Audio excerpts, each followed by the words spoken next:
सबैलाई फेरि पनि मेरो मिनी ब्लगमा स्वागत छ तपाईहरुलाई। आज चाहिँ म यो एउटा रिपेयर गरेको मादल चाहिँ म तपाईहरुलाई आज देखाउन गइरहेको छु। अनि यो चाहिँ तपाईको यतापटिको जुन चाहिँ छाला छ यो चाहिँ तपाईको छाला चाहिँ गइसकेको थियो है। यो चाहिँ चेन्ज गरेको अनि यसमा चाहिँ तपाईको बीचमा पुरै बेसी टोड्काहरु थियो है। योहरु भयो योहरु यसले गर्दा चाहिँ यसको साउन्ड चाहिँ आएको थिएन। अनि यसमा 5-6 वटा टोड्का थियो। त्यो टोड्काहरुमा हामीले बुझ्याएको छ है। अनि यतापटि खरी थिएन, यतापटि खरीले पनि लागेको छ। अनि म तपाईहरुलाई साउन्ड सुनाउन गइरहेको छु, तपाईहरु साउन्ड सुन्न सक्नुहुन्छ है। यतापटि चाहिँ यो दाहिने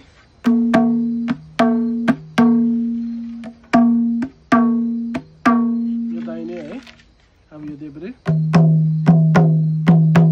यो चाहिँ म आफैले खरी लाएको हो। बाबाले अरु ठुलठुलोमा लाउनु भयो अनि यो सानोमा चाहिँ है मैले लगाए। अब म तपाईहरुलाई बजाएर सुनाउन गइरहेको छु।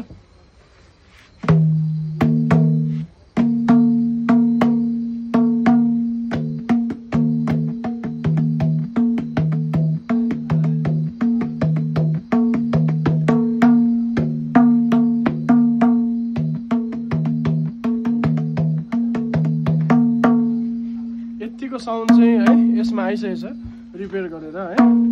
यो चाहिँ पुरानो मादल भएकोले गर्दाखेरि यसको साउन्ड चाहिँ है राम्रो फ्याक्ट्री छ। सानो हो मादल एकदमै सानो हो है, र पनि तपाईहरु साउन्ड चाहिँ सुन्न सक्नुहुन्छ है।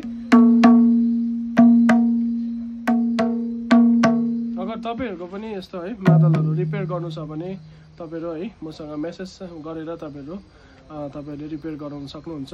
हेर्दै गर्नुस् होला मेरो मिनी ब्लगलाई। धन्यवाद।